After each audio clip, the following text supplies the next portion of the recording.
we are now a community benefit society and really, really happy to be so. And we'll tell you what that means and how that affects you.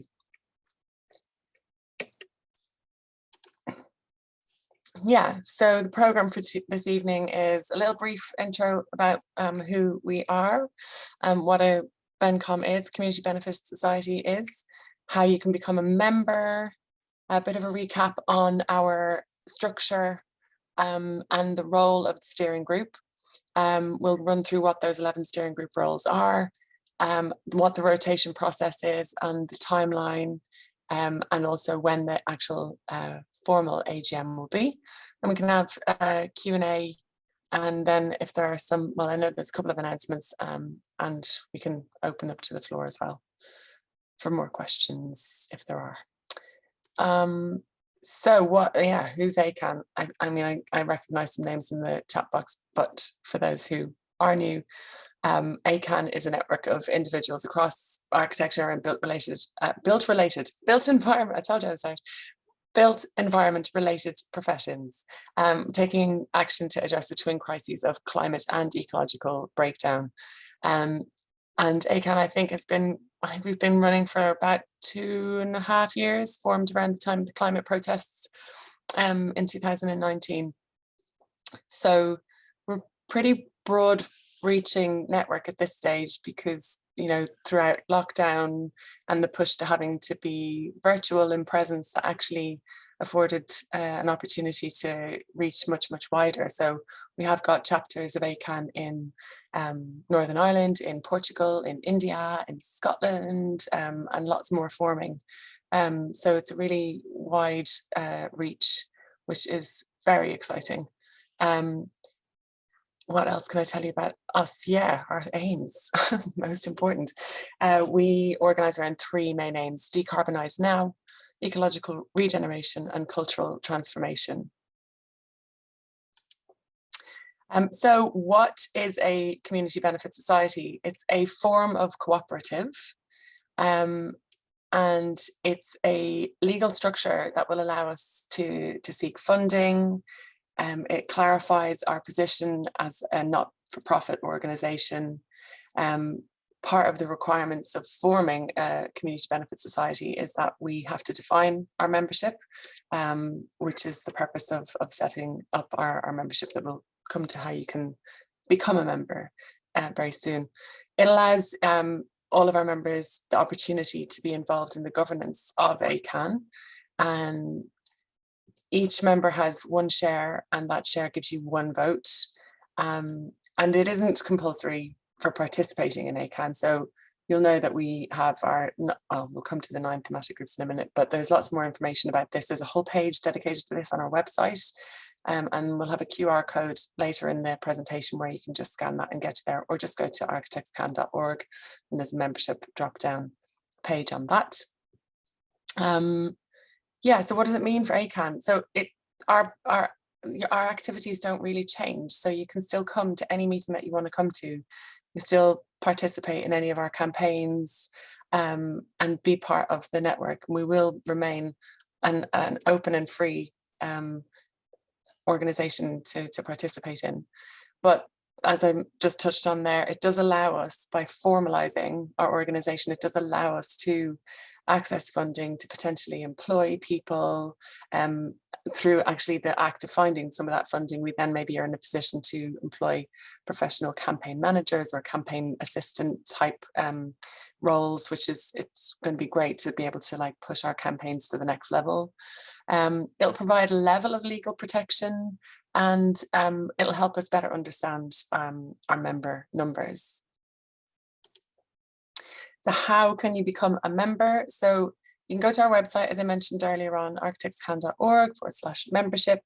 You click the sign up for membership bit at the bottom of the page that explains a little bit more about it, and it will take you to our Join It page. It costs £1, and that gives you your share. We also have, and that's an annual that's an annual membership fee. And if you want to also donate to the operational costs of ACAN or just put a regular donation, that still remains as it always has been on our website under the donate page. So this is separate to that. If you donate, brilliant and generous, and that's excellent. But if you want the membership, it's it's an explicitly different thing, but it's not an expensive thing, just because we want to encourage as many people to join that membership as possible. So I'm going to pass over to Joe, I think. Thank you very much, Sarah. I'll just share my screen. Would you like me to stop and you're going to share your own? Yeah. Yes, I'll do that. Okay. So thanks, Sarah.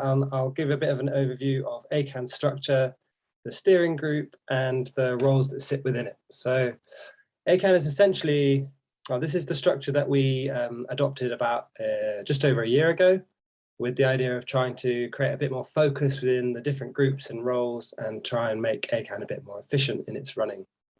So as you can see here in the center, we have three kind of core sections. We have the thematic groups, and these are our, our kind of bread and butter, the working groups who work on different campaigns and projects, which include embodied carbon, the circular economy group, education, existing buildings, etc. And then the coordinators from each of those groups comes together about once a month so that they can share knowledge and try to solve any issues that they have within those groups. We also have the core movement support. This is essentially the kind of back of house stuff. People working on the practical operation, running events, social media, graphics, etc., and coordinating with the thematic groups to help them as well. And then finally, we come to the steering group, where we try to work on the organizational stuff, the wider strategy, movement culture, finances, etc. So ACAN is basically built around a shared set of values and principles, and these help to bring us together and enable equal participation as much as possible. This is also supported through the practice of active listening and the use of facilitation techniques. We also try to use consensus decision-making, considering how to engage different individuals effectively and how to resolve issues with a solution agreed by all parties.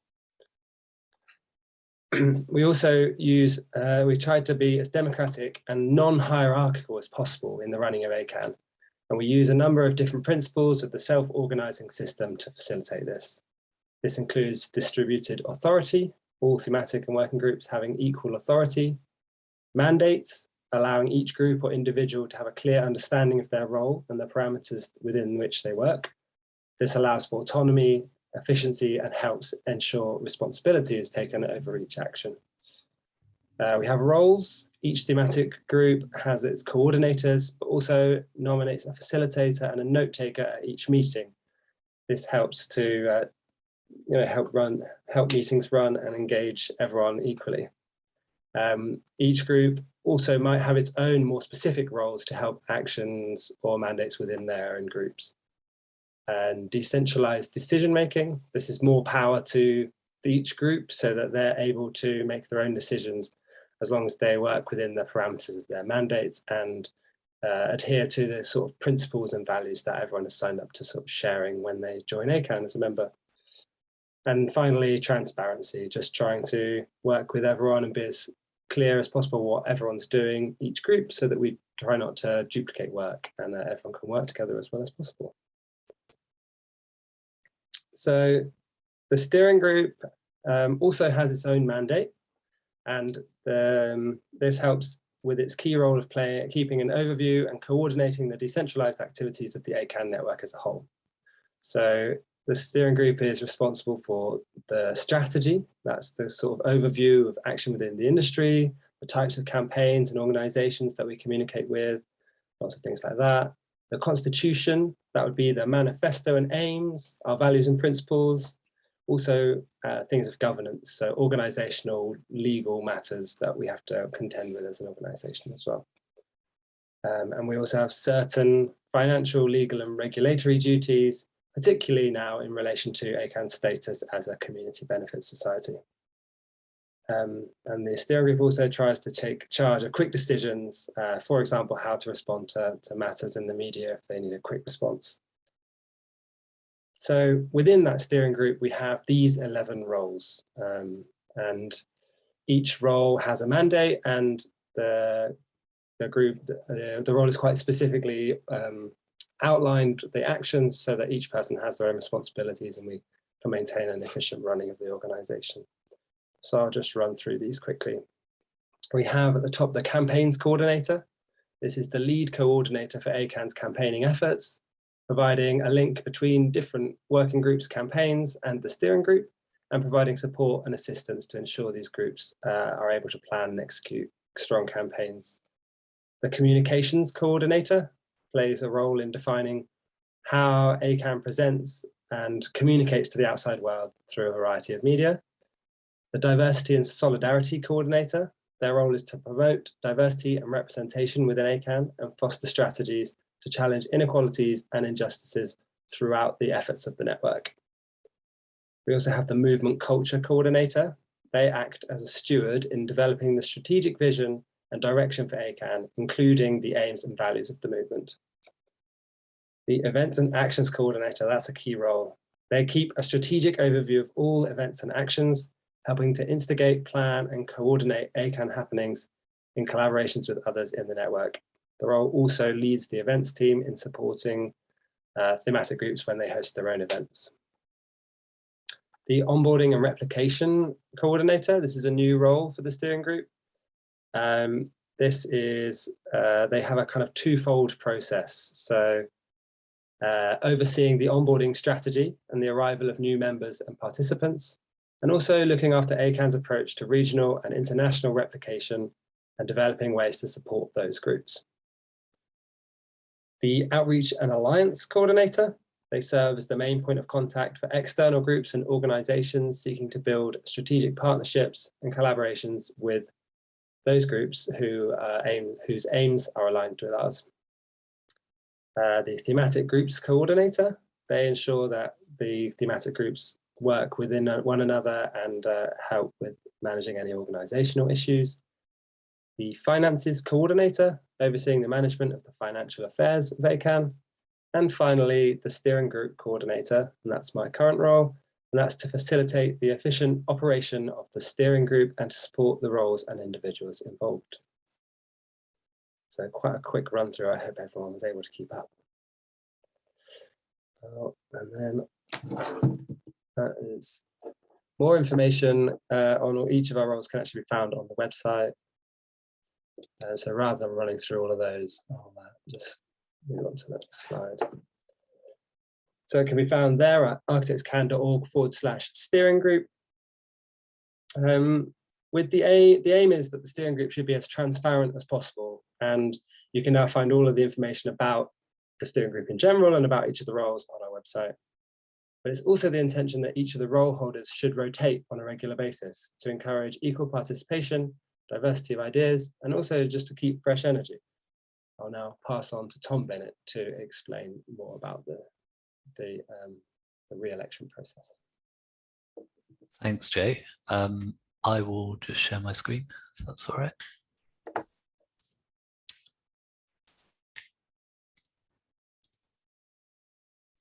Cool. So hopefully everyone can see my screen. So yeah, actually on this new page that we have on the website, it will describe the process, and right at the bottom of the page there's a link to a long form PDF which gives a more kind of comprehensive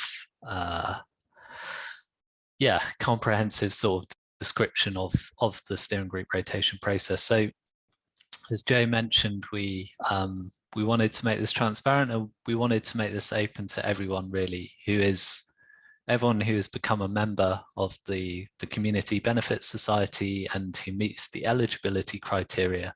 We wanted to open this process out so that really anyone in the network who feels called to step up into this sort of more sort of strategic or governance level role within ACAN could do so.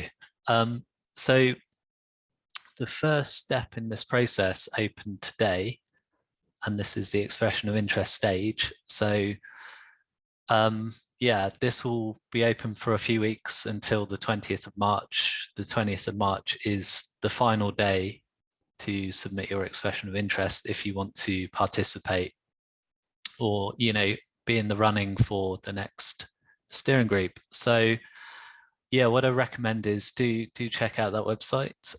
We'll share a link in the chat and have a look at the roles, see if, you know, see which of those might be kind of interesting for you, your interests, your skills, your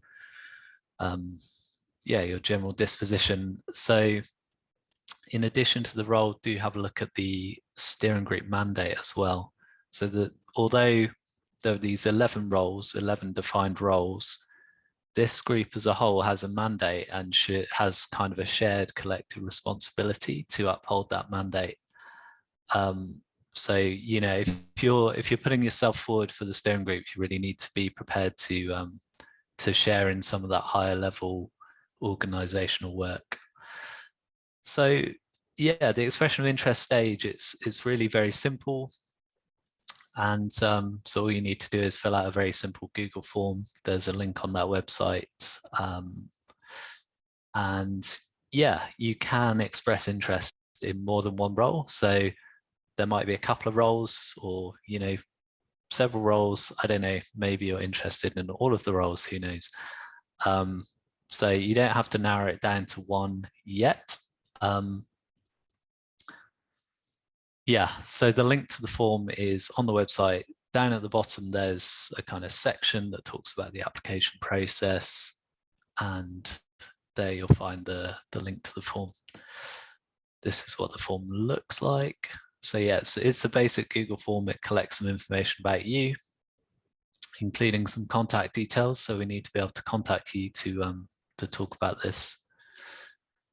Which brings me to step 2, which is what we're calling the consultation stage. So between the dates of 21st of March and the 10th of April, there will be one meeting held for each of these 11 roles. And if you've expressed an interest in a particular role, you'll be invited to that meeting. If you can't attend, then, you know, the current role holder will do their best to answer any questions you have. But yeah, really that meeting is a chance for you to ask any questions about the role, meet the person who's currently in that role, you know, and just for everyone to get a bit of a sense of what the distribution of interest is across these 11 roles. The final step is where it's really coming at the end of that consultation process. So on the 10th of April, that will be the deadline to submit your actual application. So you need to kind of narrow your interest down to one particular role that you wish to apply for, and submit your application before this, well, on or before this deadline. So as part of that, you'll need a second person within ACAN who is like a referee who's supporting your application. And you'll also need a 250-word statement that just explains why you're interested in that role and what you could offer in that capacity. And there will be a separate form for that that's shared slightly nearer the time. So yeah, the final kind of part of all this is our first AGM. That will take place on the 27th of April. So do make a note of that in the diary. And if you're not able to attend that for some reason, but you wish to stand for a steering group role, there will be a mechanism to stand in absentia, where basically you'll still have the opportunity to kind of put yourself forward for that role, even if you can't actually attend that meeting. So yeah, that's it. Do have a look at this website. This is a very potted summary of the application process. There is a link to a PDF that goes into more detail about various nuances and ins and outs of this process, if you're keen to drill down into it. But yeah, I hope that sort of makes sense as a potted summary.